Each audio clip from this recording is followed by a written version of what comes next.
Greetings, friends! Welcome back to the Messed Up Movies Podcast, the podcast celebrating movies and filmmakers that embrace the insane, the outrageous, the unhinged, the off-kilter, the alive.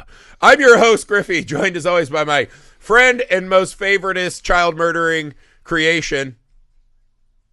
It was an accident. He was just trying to play, guys. All right, before today's show. Sorry, I almost choked on a fucking Zen laughing at my own comedy.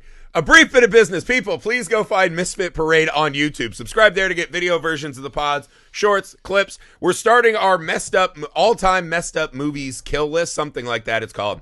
Where essentially people will send me kills, I will watch them and give them a score. We're going to rank and find out what are the best kills of all time in movie history.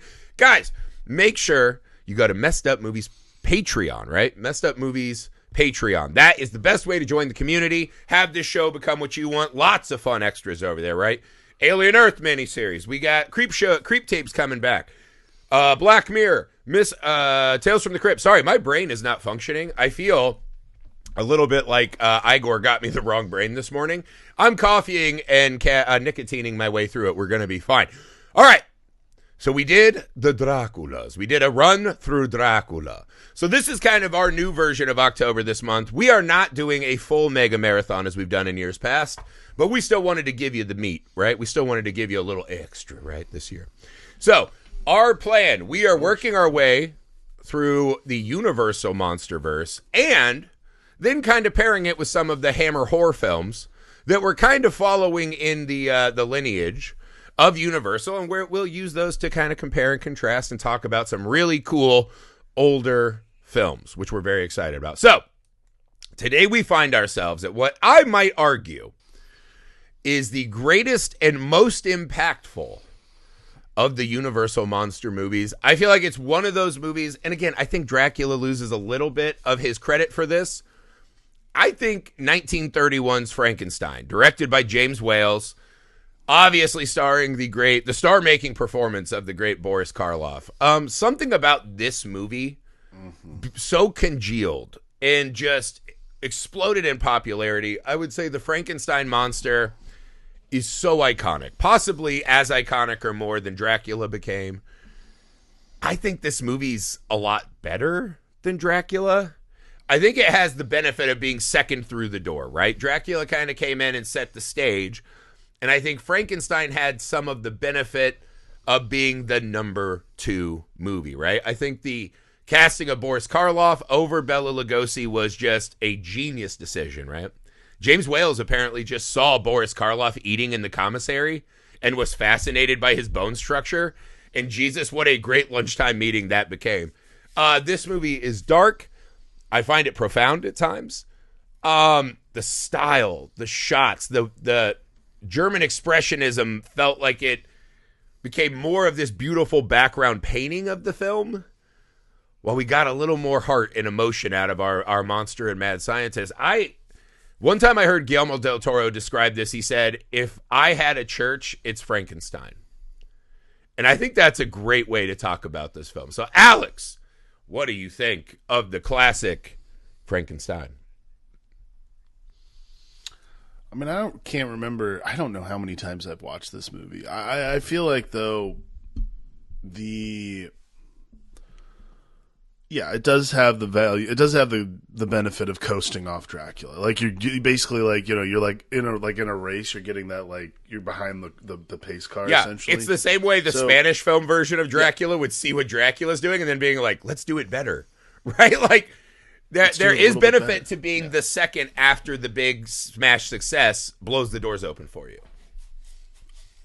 I would say, though, also the concept of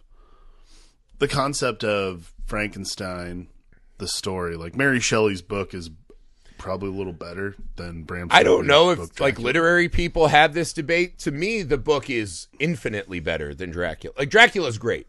There's so much more human, attachable heart. I think the story of Frankenstein, the concept of Frankenstein, the things that you explore about yourself and humanity, and the depths that you excavate of your own soul when you read a book like Frankenstein and you watch the movie are very different than dealing with external forces, because this really is like about man makes their own monster and that kind of thing. We've talked a lot about this when it comes to writing, and there's like 3 stories that really you tell, and this is one of them. And I think that when you deal with something timeless like this, you can only, a lot of the time, you just have to kind of love something. And I'm not saying that James Whale's like, oh my God, I was the biggest Frankenstein fan. At no point have I ever listened or heard or read an interview with James Whale going, my God, Frankenstein that was the movie. I'm sure a lot of this is contractual, but what you can see is Boris Karloff and the cast for a movie in 1931 doing something that really isn't just like a stage play. Like, it's not a matter of, because at this time in filmmaking, it wasn't about the craft or the art of filmmaking. What it was like, set the camera down, light the set, and let these guys come in and do their thing, because we don't fucking know what's going to happen. Like, we're dealing with nitrate film and all this other shit. This one there's filmmaking going on here. I think like the way that Dracula, like Bela Lugosi scenes have so much filmmaking going on, because the actor is the actor, and the close-up is the close-up, the scenes and all these kinds of things. I think with Frankenstein, it's sort of the same thing. It's fun, like, you bring up Guillermo del Toro, and if he has a church, it's Frankenstein. We're about to all go to church with Guillermo del Toro. We're about to get his Frankenstein. Holy shit, dude! I can't wait. And I will say, so awesome. let's kind of do this to start. Why do you think? Because I've always agreed, of all of the Universal Monsterverse, I think Frankenstein just works the best, right? Like, it's the one that I feel like gets its hooks in you the deepest, right? Because I think you could argue Invisible Man. Most of us aren't mad scientists. Creature from the Black Lagoon. I don't like fucking jungles or vacations. So it's like Jason. Like, I don't go to camp. I'm fine. Unless I live in Manhattan. Wolfman and Frankenstein seem to be the two, to me, that sink in the deepest. There's something under our skin, right? I think the difference is that in this one, we kind of, because the original poster was, right, Frankenstein, the man who made a monster. Yeah. And I think what happens in this one that makes it the most effective, I want to know if you agree, is that we watch this man just on this dogged pursuit to play God, right? That's kind of the Frankenstein thing. People tell me, no, and I was like, well, fuck you, I'll prove I can do it, right? There's kind of this bit about, where would we be if no one did anything dangerous, right? He's kind of telling his stuffy old professor, like, where do you think we would be if no one ever did anything dangerous? What I think happens is that the monster being portrayed as this kind of innocent, hollow victim, right? By the time we get to Bride of Frankenstein, now we've added that the monster has seen some shit, and he's going to talk about it, right? We have the great scene with the blind man, which I think is one of his most iconic. This one, though, you are really stuck by kind of the hollow human clay of the monster. And I think back to that first scene when he's kind of in the lab walking around, right? We do that brilliant, like, triple jump cut to really show off that makeup, which is just one of the greatest makeup jobs in Hollywood history, right? It's so iconic.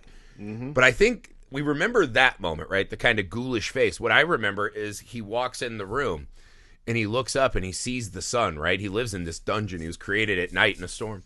He looks up, in that scene when he just kind of reaches for the sunlight, there's something so fucking small but human, like just reaching for warmth, right? This new creature to the world, this kind of blank slate that's recharging this, brain, this criminal brain, whatever. Right. But that moment of just reaching to the sun, I was like, Karloff was able to sell these moments so impactfully that the monster is who we're empathizing with.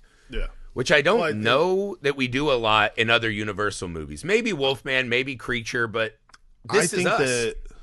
I think that's why. I think actually that's probably I think that's the common flavor for Wolfman and Frankenstein, is that the monster in Frankenstein is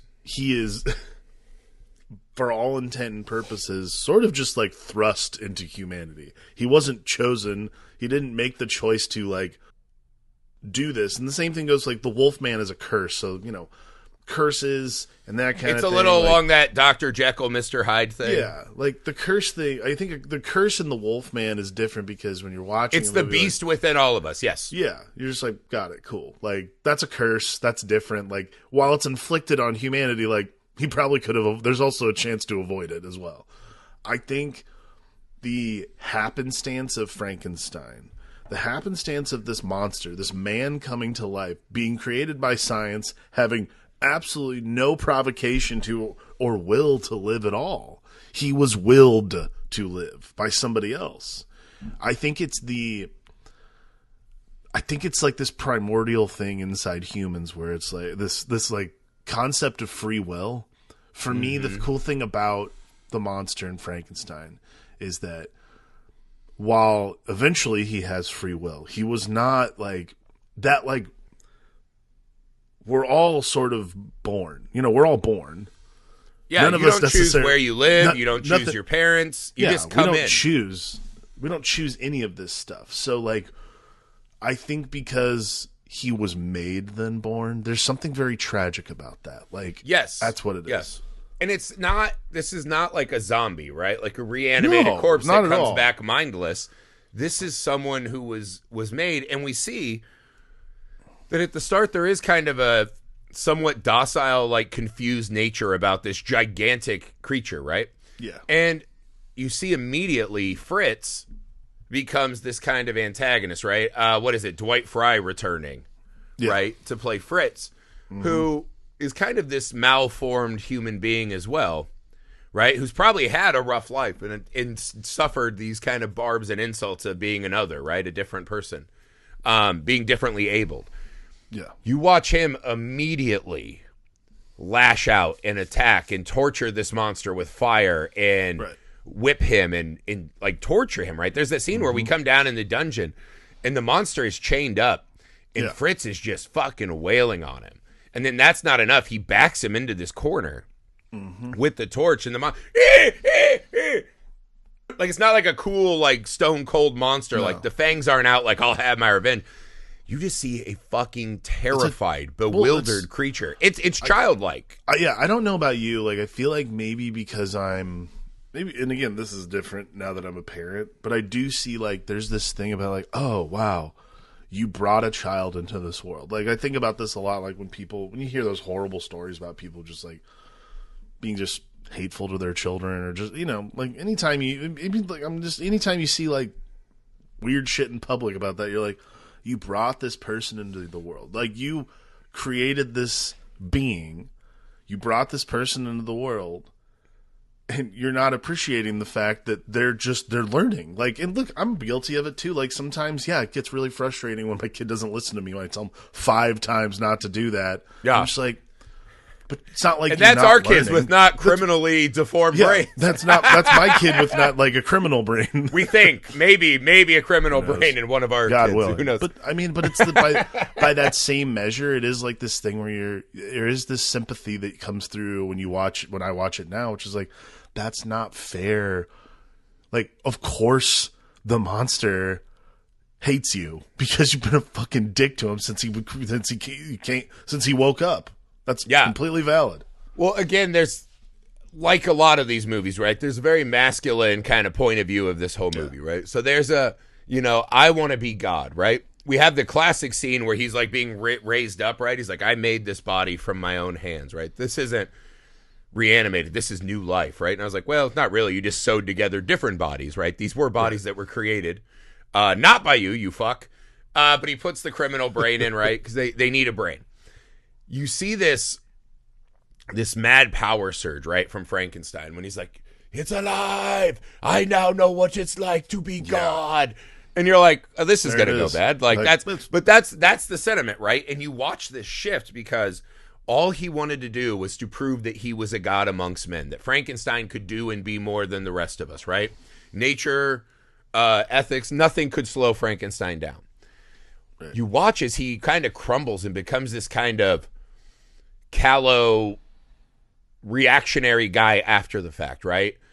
Fritz attacks. The other doctor's like, we got to destroy him, whatever. You watch as Frankenstein kind of checks out. He's like, well, I did the thing. Why am I having to deal with this horse shit?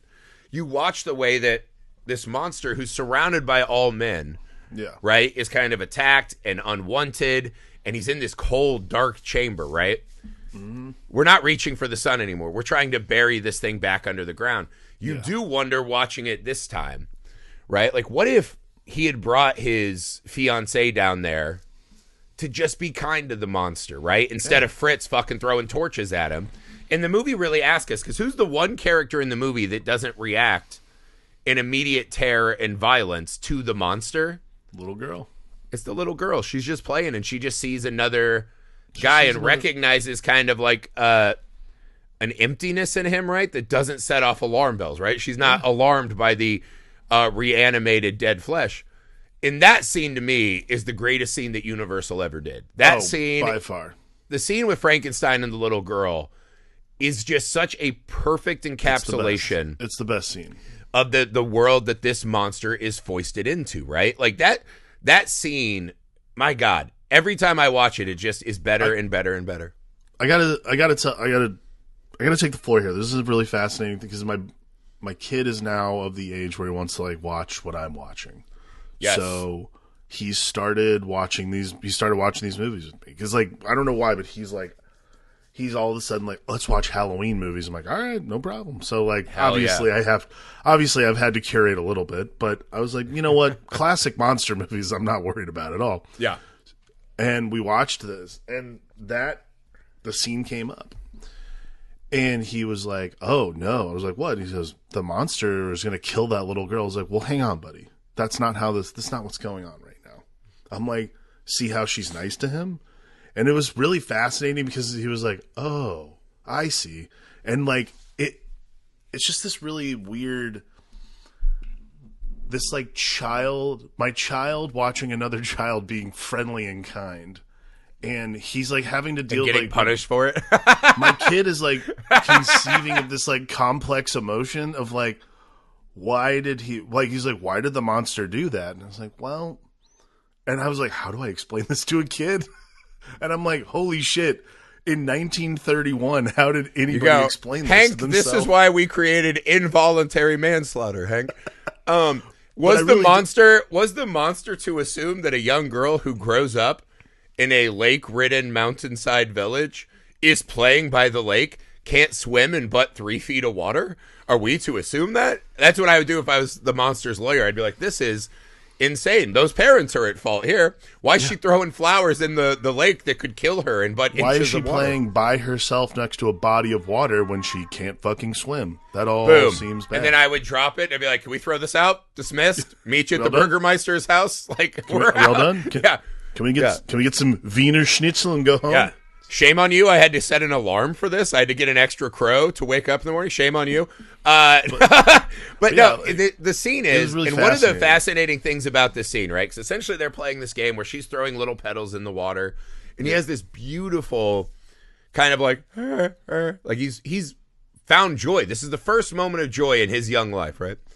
And he sees this girl and they're throwing, and it's like, we ran out of flowers. And in his excitement, right? And this is why children don't come out as giants, because they would kill us all. Like, our kids would have killed us if they were as strong as this monster, right? Absolutely. Because they don't know any better. He thinks, well, I'll just play her. I'll throw her in to get the flowers, right? And he launches her in, and she just doesn't come back out, man. She lands, she hits a rock, whatever happens, the girl drowns. And the monster now has destroyed something innocent, right? Now the monster has committed a crime because, as this blank slate, he's just out in the world bouncing around and doesn't know any better, right? Yeah. And that was like having to explain, like, because my kid was like, oh, the monster's a bad guy now. I was like, well, yes and no, buddy. Like, it's not about like, oh, like he committed a crime, but he didn't know he was committing a crime. He made a mistake. Like, have you ever made a mistake? He was playing, right? He was playing. He doesn't know any better. And this gets back to that, like, you can't blame a kid who's abused and tortured and starved and all this stuff for making bad fucking choices, right? Like, as kids learn from their environment, they pick up the cues, and not, and this is just a classic, like, brought into the world, and it's like, well, now I'm done with you. I did the thing. Yeah. And Frankenstein's, but like, now I'm a life. I want to exist in the world, and that collision, and throwing a monster out into the world, right? And just even the fact that his name is Monster. Like, that's insane. Like, call him misnomer. Fritz, call him some fucking fun little name. Like, bring him into the family. Hey, set him down for dinner, right? But again, I think this scene, because this is one of those famous scenes where this scene was edited in a lot of places they showed because it was too graphic and incendiary for the age. So what they do is, in places that thought they needed to censor this, they would cut the scene when the monster reaches out for the girl. And it's so funny because now film historians go back and they're like, when you take out him throwing her in the water, it makes it seem like a sexual assault murder, right? That like he is doing unspeakable things that we're not allowed to see. Which is so horrible. Like, there's just I love that. It's such a sweet karmic punishment for like these prudes that are like, oh, we can't grapple with the mildest of most ethical moments. Yeah. They made it worse. They edited it and made it fucking worse. And audiences were fucking horrified of this moment. Another funny thing I saw in the Making of Frankenstein documentary is that the little actress, right? She saw Karloff and immediately fell in love with him. He's apparently just one of like the most lovely men, right? Yeah. And when they were going to set to film this, he's like, she's like, hey, can I ride with you? And so they were like good friends. Well, I guess the first time he threw her in, he didn't launch her and she landed shallow. She didn't go under the water. And so she came back out and James Whale's like, dear, I need one more shot. If you'll do this for me and like let him put some mustard on it, I'll get you anything you want. And I thought it was like the sweetest little kid actress thing. And she goes, okay, I know what I want. And he goes, yeah. And she goes, I want a dozen boiled eggs. Because her mom was trying to make her an actress and she was always on a diet. So James Whale's made her a dozen boiled eggs. And that was her prize for Karloff getting to launch her ass into the lake for a second take. I thought that was so fucking like adorable and folksy from the time. It's so sweet. It's great. But one of the things I remember, they were Karloff's daughter, they interviewed her. And she said there was something about children immediately latched onto the monster and that children became in love with this character, right? The guy who is shown accidentally killing a kid, young kids fell in love with him because they understood that. They understood being in a world that's scary and they don't know the rules and it doesn't make sense and people violently coming after them and how scary that could be. And I think that's the thing that separates Frankenstein from your Dracula, your Wolfman, all of these other characters, is I think at any age, any person, you can look at this and you feel that cold loneliness, right? We start in a classic kind of like universal, they're setting us up, right? Because I think the other thing we haven't talked much about is Frankenstein himself, right? Mm-hmm. So the movie starts with this kind of really cool thing. So in the last one, they had Van Helsing come out, right, and do one of these at the end of Dracula, and it's like, well, and if you think any of this is real, you may be right. Like a fucking send-off, right? And they loved it. So this time they opened up with the same actor who's now the stuffy old professor. He's doing the like, well, we warned you. And I thought that was so fucking metal. I love that. That's really like, it's one of my favorite openers for these movies. Is it's just like, welcome. You're about to see something scary. Like, dude, like it's part marketing, but at the time you're like, this also might have been. I think that's maybe like a lot for audiences. Is it? That's like. Is this like the ratings? Like this is like a code thing where you're just like, hey guys. I'll tell you this. If we could replace the MPAA with just an old man coming out and giving what he thinks we'll feel during the movie, yes, give it. Yeah, that would make me so happy. Roll out fucking your Don Rickles style old man and tell us how pussy we are, and we're gonna be afraid anytime. What's up, guys? This movie's kind of fucked up. You're probably gonna get scared. A lot of blood. Yeah, a lot of stuff. Yeah, I'm about to watch Weapons, and it's like, this is unreal, guys. Are you prepared for this? Buckle up. Did you bring your diapers? Yeah, anytime. Hit me with that. But I think this movie immediately gets into this kind of powerhouse imagery that of the day, it's still taboo today, right? This kind of grave robbing thing. We watch this funeral. Yeah. We watch this guy pound the fresh mound of dirt down. And immediately you see these two dudes run in like dusk, the last bit of sun, fucking digging this guy out and stealing a corpse. I had forgotten the double beat, which I think really just kind of sells the depravity of Frankenstein in this moment, right? So they steal this brand new corpse. Yeah. They load it onto their wagon, and as they're going home, he's like, oh, sick, dude, there's a hanging guy. Let's stop and get him. and he sends Fritz up the ladder. And I always love this bit. Anytime they do the hanged man in a Frankenstein, when they cut him down, he just lands like a sack of shit. Like, it really sells the like lifeless emptiness of the body. But I was like, dude, this motherfucker is just grabbing any old bodies he can. This guy is a ghoul, like a very scary ghoul. So that when we transition into this, you know, kind of normal world, right? The world of medical college, the world of, you know, Frankenstein marrying this girl, of Frankenstein's dad. We meet all these kind of rich, stuffy types, right? Yeah. They've already set the tone that this guy's a ghoul just robbing graves, right? Yeah. So there is this real iconoclastic kind of thing of the kind of aristocracy, right? The people who run the town, this and that, colliding with this, doing one of the most depraved things you can do. We at a genetic level are made to abhor dead flesh, right?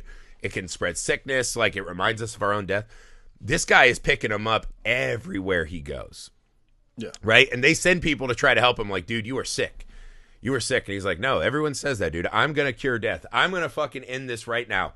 What does he say? I will have all the electrical secrets of heaven, the brain of a dead man waiting to live again, and a body I made with my own hands. And you're just like, that is not an okay person. No. That's a very broken, and we watch him reanimate this thing. We watch him taking brains. He's sending Igor out. He was told that what he had stolen was a criminally abnormal brain. And Frankenstein's like, that's fine. That's fine. I still got to do my experiment. You see a raving madness in him. The thing I was struck by rewatching it today, because I think there's this little issue with the film that Frankenstein becomes this kind of like feckless loser, right? When the monster comes out, he's always like, There's a powerhouse scene when the dad of that little girl brings her into the village, right? Mm-hmm. And he's carrying her through like the fucking Oktoberfest they're having for Frankenstein's wedding. Yeah. And he's carrying the fucking carnage that Frankenstein has wrought through the town. And he stops at the Burgermeister and he's like, she was drowned, blah, blah, blah. When they find out, I had forgotten and think it's absolutely fucking insane, but kind of a brilliant statement of the time. The Burgermeister appoints Frankenstein as the head of the second hunting party. Not asking, hey, bitch, why did you make this monster and set it loose and then be like, oh, cool, I got wedding shit to do. Frankenstein should have been fucking strung up. But instead, because him and his dad are these wealthy power brokers in town, he gets to now turn and be the righteous avenger against the monster he made and left in the cold world to commit this accidental murder. This detail I had totally forgotten. It's such an insane statement that I'm imagining audiences of the time who were financially struggling had to feel a little rage, right? There's a little part of you that wants the monster to kill this motherfucker. Yeah. There is like a really fascinating, again, I'm watching it now. There is like a fascinating kind of like eat the rich undercurrent now for me. Where I'm just like, oh, take these motherfuckers out.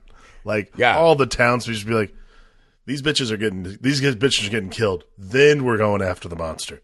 No problems. Like it is a really kind of like fascinating movie also about like station and class, which is kind of weird. Like to say in a monster movie that there's like some level of like station and class conversation to be had. But I do think that that's like, that has to enter the conversation when it comes to this, because nobody would be allowed to, you know, I guess in the 1930s, playing as like the 1800s, it's science and all these kinds of things. Like, but nobody would be allowed to carry on like that. Yeah, if that was the result. It's a classic. It's Parasite, right? It's the scene in Parasite where the rain in the mansion is like beautiful, but it's flooding their like little apartment, right? Yeah, yeah. And this is a classic. He makes a monster on top of this hill that we see, right? This abandoned lighthouse or windmill, whatever the fuck it is. That monster immediately runs down to the town folk. Yeah. And that dude who brings the girl over, he's a dirty mess, right? He is a town folk. He's working, right? He might be a rancher or whatever the fuck they did up there, like just raising cattle and living off the land. So this guy gets to play God. He's scared of his monster. His monster manages to break out. He doesn't check because the old doctor's like, I'll go down and euthanize him. No big deal. Of course, the monster gets out, fucking kills that guy and runs away. Frankenstein seems to not have seen him for like over 24 hours. And he never is like, I should check with the doctor to make sure this euthanization went well before we have a big ass party in my my it's manor. Like it's your fucking creation. You don't give a shit, like you like because he doesn't care because he was raised to have servants go do his things for him. Why would this be different? And the monster runs from the palace up top or his little fucking, windmill he was able to buy with his fucking ill-gotten gains and runs right down to the village and kills the least of us.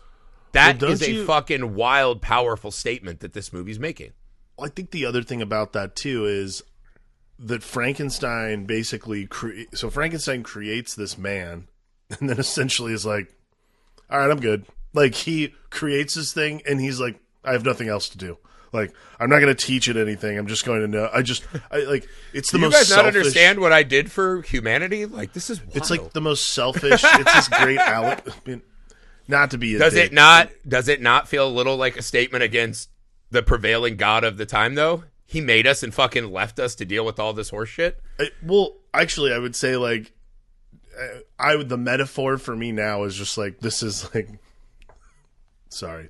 This is like shitty parents. Like, well, I made him. Why do I have to, like, he'll be fine. We'll figure it out. Yeah, and like, who's the shittiest parent of all? The Christian God.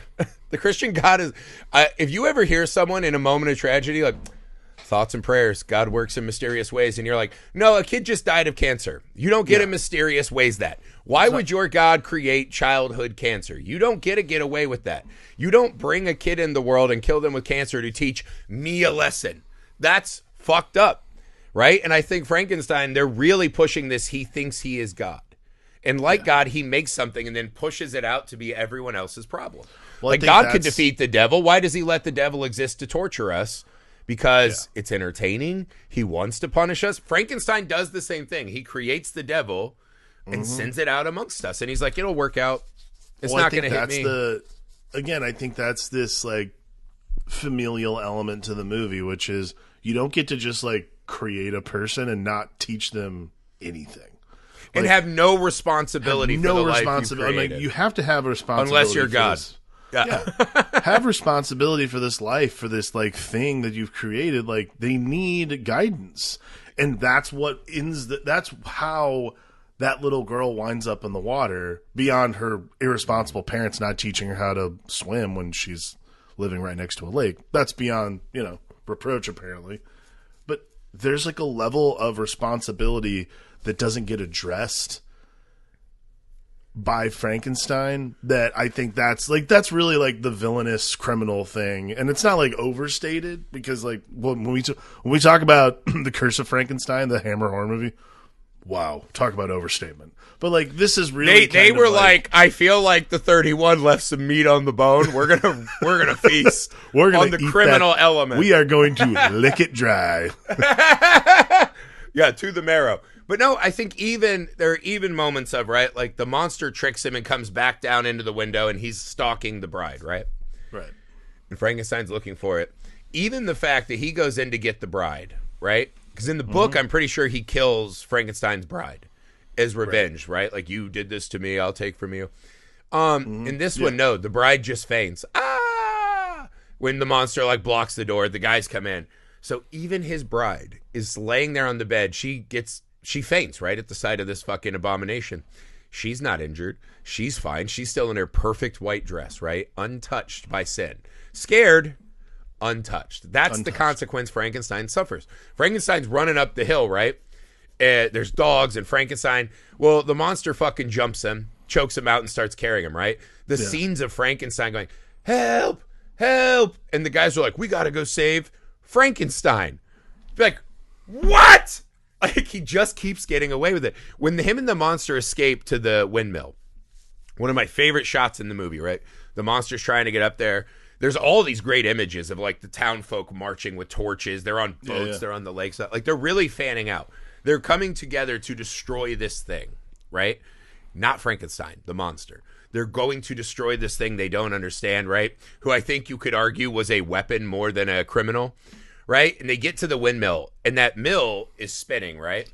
And there's that little, like, it's like slats and two wheels, right? Where they can see each other through. It looks like one of those old spinning, like, picture boxes. Right. And Frankenstein stares. And Victor is staring at his monster, right? Through that. They're staring at each other. And there's this kind of blurring effect of what is the difference? Who is the monster? And it's one of those little visual moments that I think this one has such better, like, little visual cinematic moments. That moment is telling us everything we need to know. And then the monster throws him off, and his bitch ass lands on the windmill and falls off. He's fine again. Frankenstein fucking skates again. At the end of the movie, we see his big, fat, lecherous dad come out of the room. And he's like, oh, brandy. Well, brandy never hurt anyone.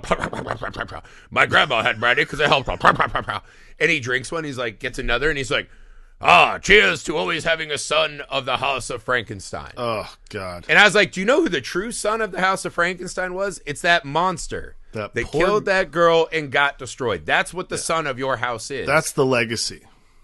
And it's bizarre. I wonder, do you think James Whale intentionally put this, like, kind of saccharine ending, like it all worked out for the Frankensteins at the end?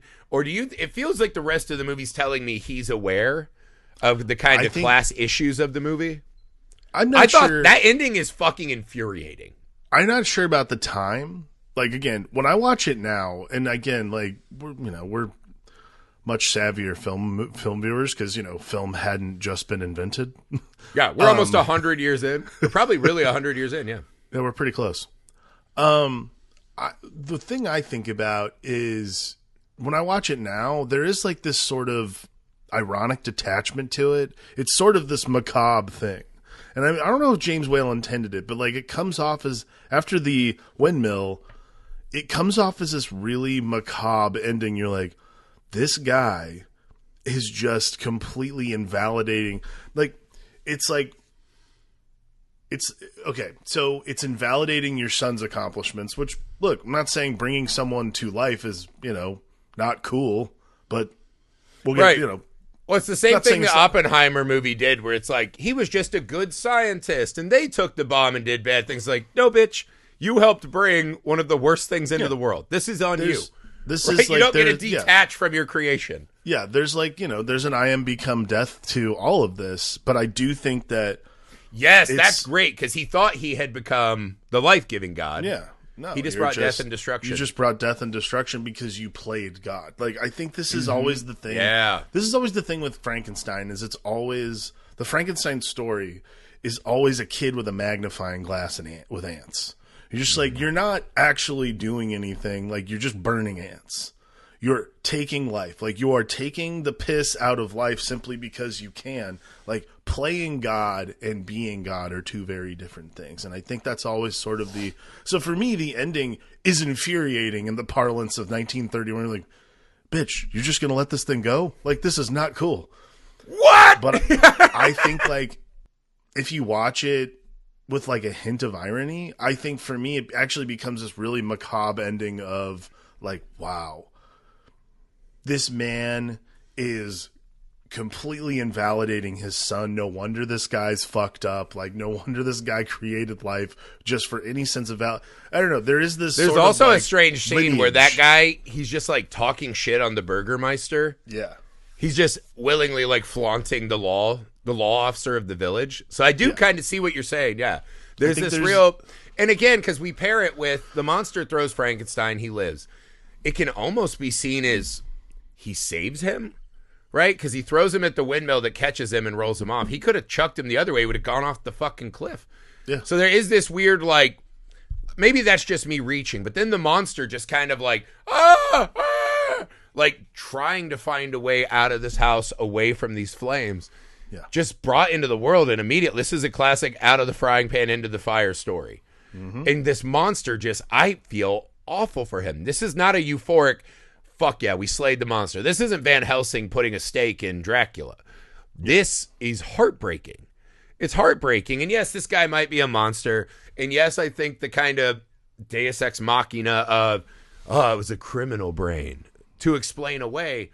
And it's like, right, but when I saw the monster's crime, this wasn't because of an abhorrent criminal brain. Right. This was an innocent being trying to share a moment of joy and being so excited to finally have warmth in the world that he destroyed with fiery passions the thing that was kind to him. That's not a criminally abhorrent mind. So like the ending of this is not a euphoric, I'm so fucking glad they got the monster. it's fucking devastating, man. It's heart-wrenching. And then that fat old fuck's waddling out to have his brandy. You're like, this is wrong, man. This is wrong. This ain't right. And I'm imagining even audiences of the time would have felt that. I think now we watch older movies with irony and we put our modern perspectives on them. Sure. That had to be how audiences saw it then. I like the idea that that's how people walked out of that movie, which is probably why it made, I think I have to look up the exchange rate, like what it was, or at least with inflation, it made $12 million. Oh, that's huge. $12 million in 1931. This was a big hit. This and Dracula were both massive successes for the studio. Yeah. So, I mean, let's see. That would be in now. This might be the most thrilling podcast segment ever. Watching okay, a guy so do math. $1 million. Wow. So 1 million. Okay, hang on. Sorry, this is not interesting, but I have to know this for myself, and I could just do this offline. We are here to talk about movies, not do math. This movie in 2025 terms. So the budget was $200,000 or something like that, which I think probably is like, it's not that much, but $12 million is $252 million. Yeah, this is a fucking, this was like Marvel a size smash hit. This was yeah. That's a lot. That's an insane amount of money, like for that time.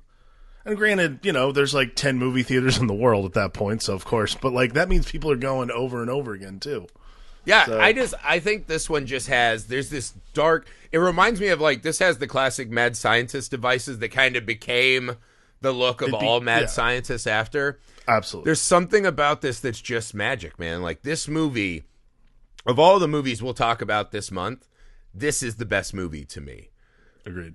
There's something so fucking powerful at the core of this film. And again, I think it's the hollow monster that we are taught to empathize with. This monster isn't fangs and claw and uncontrolled rage. It's reasonable rage, right? It's the Mark Maron. This is reasonable criticism of a society and how it's laid out and how they've done him wrong. And a scientist, right? This is still one of the best movies I've ever seen in my life. It hasn't felt like it's aged that poorly. It's just awesome. It's just awesome. Alex, classic. What's the most messed up movie? What's the most messed up moment in Frankenstein? I mean, I think killing a little girl is pretty much the scoreboard, right? I think so, and I think what makes that so messed up is that it's not done with malice. It's not malice. That's it's Lenny from Of Mice and Men. It's just like a person who doesn't understand their size and body and strength, trying to find a moment of joy. Man, he accidentally kills this girl, and she should know how to swim. What's the most messed up thing is that her parents haven't taught her to swim. That girl's like 5 years old. Come on, unbelievable. You're not wrong. Yeah, I think that's the scene everyone remembers. If I had to pick my most messed up moment, I think it's when we cut down to the dungeon when the monster didn't immediately comply and was just scared because Fritz scared him. Yeah. They put him in the dungeon because they're like, that's it, he's broken. He made one mistake and was scared and confused. They put him in the dungeon and we just come down and Fritz is fucking whipping him and scaring him with the torch. And Frankenstein, I don't even know if his name's Victor in this, but Frankenstein's just like, Fritz does torment him so. And I was like, bitch, whipping and torch play is not torment, right? That's torture. This is awful. You should be protecting this monster. I understand why this guy goes out in the world and is not prepared to join the Oktoberfest, right? You don't wake up a baby, start whipping it and throwing torches in its face, and then expect it to play nice at daycare. That's not how the world works. And I think it's still a shocking moment all these years later. I agree. It's fucking wild, man. It's just the best. It's one of the best movies. That's it. One of the best movies. That's it for Frankenstein. I hope you've enjoyed it. We'll be back tomorrow with The Curse of Frankenstein, the Hammer horror dabble into the Frankenstein mythos. I love the Hammer horror Frankenstein series. I think what's cool about Hammer horror is that most of these guys, they played their characters like 1 or 2 times. Yeah. Hammer horror's like, you're doing this shit a lot. They're going to do this for a decade. Like Christopher Lee, you're Dracula a lot. So, yeah, I really like The Curse of Frankenstein. I'm excited to talk about it tomorrow. Guys, as always, find Misfit Parade on YouTube. We need you over there. Make sure you subscribe, watch video versions of the pods, other fun stuff we have over there. Go to the Messed Up Movies Podcast Patreon page, the best way to help this show grow, support the show, and get more awesome stuff. We'll see you tomorrow.